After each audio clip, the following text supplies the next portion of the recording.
It's always difficult to talk about shortcuts because particularly when it comes to banks, you want to do the work you need to do. You don't necessarily want to do more work than you have to. When I'm starting out, I want to know valuation, of course. That's typically a price to book value, price to tangible book value.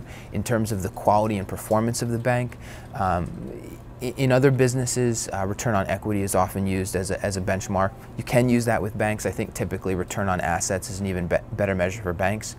The reason being that a bank can lever itself to a greater degree and increase its return on equity. And you don't always want to see that. You don't always want to rely on greater leverage to drive returns. So you look at that return on assets, and that kind of takes the leverage into account. So the bank can't really play around with that.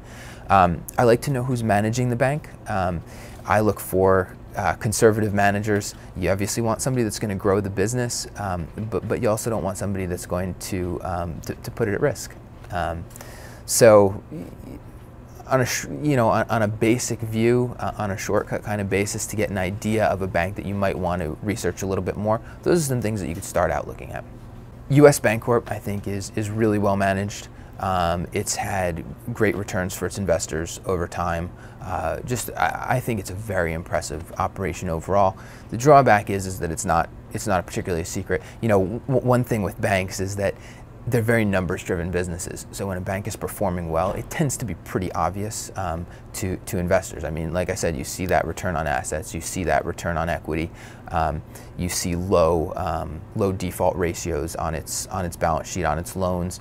These things are all pretty easy to pull up. So a lot of the highest quality banks carry higher valuation multiples, and US Bancorp is a great example of that.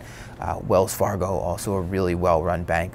Of course, I'm not the only one who thinks that Warren Buffett, in Berkshire Hathaway's portfolio, Wells Fargo is the largest position in that portfolio now. It edged out Coca-Cola at the end of last year to gain that position.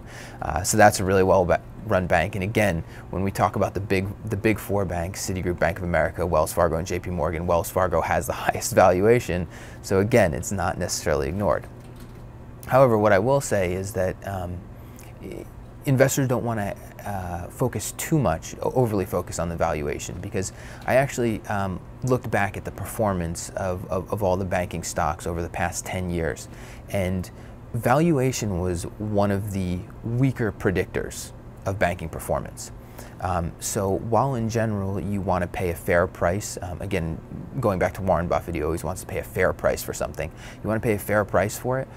You don't necessarily always want to look for what's just the cheapest option, because oftentimes the quality and the ability to grow and the ability to grow conservatively is much more important than the price that you pay on the way in.